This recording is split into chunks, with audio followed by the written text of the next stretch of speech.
estamos aqui em São Paulo, viemos do Paraná em 82. Já éramos agricultor lá e continuamos cultivando aqui. Eu sou Claudino Mobilão. Ainda eu era criança, eu ajudava meu pai na lavoura.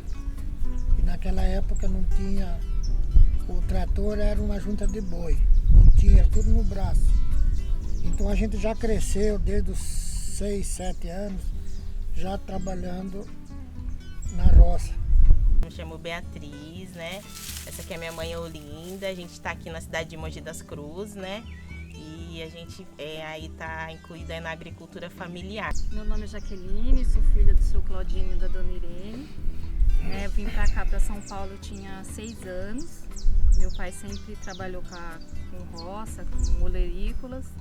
Eu sou Denise, sou a filha mais nova e estou começando a entrar no projeto agora, porque a minha profissão é odontologia. Eu aprendi com os meus pais a mexer na terra, desde os 7 anos de idade. Trabalhava até 10 horas, mexia com a terra, depois ia estudar, voltava e minha irmã dava continuidade. Então é assim foi, estamos aqui até hoje. Meu nome é Vitor, eu tenho 22 anos e eu sou filho da Jaqueline e peguei o legado da plantação de milho. A gente não vai viver assim o tempo todo, né? Então sempre tem que deixar alguém para dar continuidade naquilo que a gente parou. Minha mãe faleceu e eu continuei um tempo. Daqui uns tempos a gente não sabe quanto tempo a gente vai viver, ela continua. Daqui uns tempos ela não sabe quanto tempo vai viver, a filha dela vai continuar. Eu sou o Wilson, tenho 15 anos. Filho da Jaqueline, e estou trabalhando com o meu irmão. Ele vende o milho verde, eu faço a silagem e vende para quem tem criação de gado, essas coisas. Eu tenho enxergado possibilidades que antes não tinha, que os meus avós não tiveram, que a minha mãe não teve também. E daí, só que teve toda essa raiz, essa história da agricultura, esse envolvimento. Então, por mais que eu queira, né, minhas amigas sempre falam isso, você já está inserida desde a barriga da sua mãe, então a gente não via você fazendo outra coisa.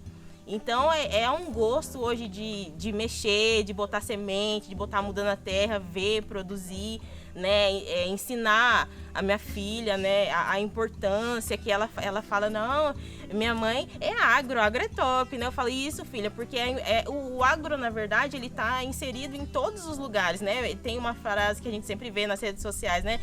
Se o agro não planta, a cidade não janta, mas está muito limitado, é além, é muito mais que isso, né? O processo, assim, dessas verduras ali, as hortaliças, principalmente agora, nessa época da pandemia, adubo, insumos, isso aí subiu demais. E as hortaliças não acompanham o preço. Então já era difícil antes e agora se tornou mais difícil ainda por causa dessa diferença ali de preço para produzir, né? Depois, no decorrer do tempo, porque as hortaliças ele tem épocas que está muito fraco o preço, então a gente procurou outro ramo também, não abandonou as hortaliças e começamos também com cogumelo. O cogumelo é um alimento ali que está aqui no Brasil ainda não, a produção ainda não sustenta o mercado, então é uma porta que se abriu nesse sentido. Aí a gente começou com a couve-manteiga. Aí a gente já plantou brócolis ramoso, cebolinha, coentro, um pouquinho de salsa também. E a agricultura, assim, as culturas, na verdade, elas ensinam a gente todo dia, porque todo dia é um mistério. Que nem o coentro, a gente olha ele de manhã, ele tá a coisa mais linda, mas assim, com as intempéries do clima, a gente vai à tarde lá já tá tudo pintado, tudo estragado.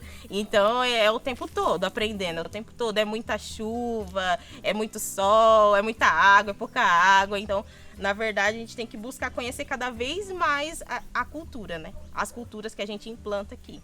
Melhorar o solo, tem todas essas questões também. Agora, depois de 3 anos, a gente já conseguiu achar um eixo certo, né, para trabalhar, né? Então, todo dia tem aquela rotina de preparo de solo, de colheita, de adubação, passar veneno. Então, agora já está bem tranquilo, a gente já acorda sabendo o que vai fazer. A gente passou umas épocas muito difícil aqui por causa de sempre, quando às vezes é muita chuva, o preço está lá embaixo. E geralmente quando o preço favorece, não tem muita mercadoria por causa do clima, né? E a gente daí partiu para essa parte do cogumelo ali, que é bastante complicado também, mas é mais suave. Então faz a compostagem, pasteuriza, depois coloca nos barracões, espera o tempo para frutificar, né? Aí eu fico mais responsável nessa parte de esperar a frutificação, a colheita, e aqui embaixo na parte de seleção. E a nossa clientela vem retirar o produto aqui. As verduras aqui, elas são vendidas, a gente chama dentro da porteira, né? Toda a produção, muito ou pouco que sai, ela é toda vendida aqui dentro da porteira. Para quem? Para os feirantes, para os atravessadores. A pessoa que vai comprar, ela não quer uma folha furada, uma folha muito amarelada, né? Porque normalmente a couve mineira ela já tem um aspecto mais amarelado, é normal, é natural da espécie da couve.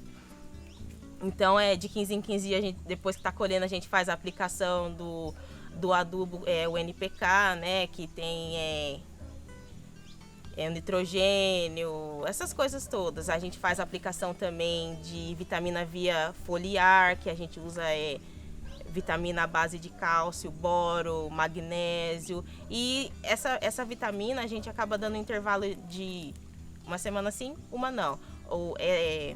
Os herbicidas, os fungicidas com um intervalo maior, né? A gente tenta acompanhar a bula, porque a gente trabalha no cultivo convencional. Em cultivo aberto, a gente tem que estar preparado, que nem no ano passado, as geadas elas foram bem intensas. E naquela época da geada, eu tinha alguns canteiros de brócolis ramoso, né? E daí os feirantes ligou, eu quero. Eu falei assim, e daí a couve também, né? Tudo duro, Nossa, eu falei, meu Deus, não vou conseguir colher, eu perdi tudo. Mas são culturas assim que me surpreenderam pela resistência, elas suportaram, né, os dias de geada, elas ficaram todas duras, congeladas. Mas aí depois falei, meu Deus, vai queimar, vai estragar tudo. Aí o pessoal não fica tranquilo que essas plantas aí, essas culturas resistem. Porque cada dia é uma novidade, é um mistério que a gente tem que desvendar, porque a gente não conhece todos os segredos ali da cultura, da natureza, né? E a natureza realmente não tem como controlar. E eu lembro que quando eu era criança, às vezes assim, eu até sentia um pouco de vergonha, sabe? Quando falava assim que minha mãe trabalha na roça, e ela não falou essa parte, que sempre ela foi mãe solteira, né? Criou eu e minha irmã, tal, tudo sozinho. E eu tinha até uma certa vergonha disso, mas depois, quando eu cresci, que eu tomei noção da grandeza que do leque que é a agricultura, aí eu passei a falar, não é isso não. Antigamente, o povo falava, se você não estudar, você vai trabalhar na roça. Mas hoje em dia, se você não estudar, nem para trabalhar na roça você vai servir, porque é o que eu tô falando, a cada dia você tem que estar ligado o tempo todo, que nem assim a gente procura as teorias, né, que é estudar fora. Eu não ignoro a experiência de nenhum produtor velho, sabe? Produtor velho, assim, que já tem mais de 20, 30 anos trabalhando. Eu acho incrível sentar e ouvir eles, porque pra mim, agora já é difícil. Aquele tempo era muito mais difícil. E hoje em dia a gente enfrenta a dificuldade porque dessas crises, dessa alta de dólar, a gente praticamente paga pra trabalhar. A verdade é assim, porque os insumos estão muito caros, então a gente tem que ficar driblando dali, daqui, né? Mas o produtor tem que ser insistente. Essa eu já aprendi, né? Que a gente tem que ser insistente, até porque se a gente não plantar, a gente não vai colher. Então a gente quer colher, então a gente planta e a gente insiste, seja como for, a gente vai se adaptando, vai aprendendo e a gente segue. Bom, eu fico contente, feliz por ter conseguido dar continuidade naquilo que eu me dediquei a vida inteira, que foi trabalhar na roça com a terra. E as filhas também, tá no sangue isso aí, né? Agora os netos, então a gente fica feliz porque o que a gente sempre trabalhou vai ter continuidade, né? E é uma profissão assim, é sofrido, mas prazeroso, porque aqui é um lugar saudável, um lugar assim de paz, né? Tudo vem da terra. Todos nós dependemos da terra. Então a gente conseguiu passar para eles o amor pela terra, o cultivar o alimento. O quão importante é isso? E eles conseguiram captar isso. A gente sempre quer deixar exemplo para alguém. No caso, eu quero deixar o exemplo para minha filha, né? Como a minha mãe, minha avó deixou para mim. Essa importância de produzir o próprio alimento, eu me lembro assim de quando eu era criança. Minha avó, ela cultivava, ela plantava, depois que ela já se aposentou, ela ficava por aqui ao redor, plantando as coisas dela, né? E ela gostava de plantar batata doce, feijão. E ela até fazia consórcio das plantas e ela nem estava sabendo que ela estava consorciando. Porque daí ela plantava o milho, já plantava o feijão, já aproveitava muito bem ali os espaços. Daí na hora que ela colhia o feijão, ela esticava um plástico aqui no quintal e botava eu e minha irmã com o bambu para bater. Então a gente sempre soube essa importância de produzir o alimento, de dar valor no alimento. E eu sempre falo isso pra Isadora, a questão de tipo, botou no prato, coloca o que você vai comer. Tem gente que não tem o que você tem. Às vezes, às vezes você, eu não tenho carne todo dia. Mas você tem arroz e feijão todo dia, você tem uma fruta, você tem um legume. Você tem que dar valor no que você tem, o que você faz com o que você tem.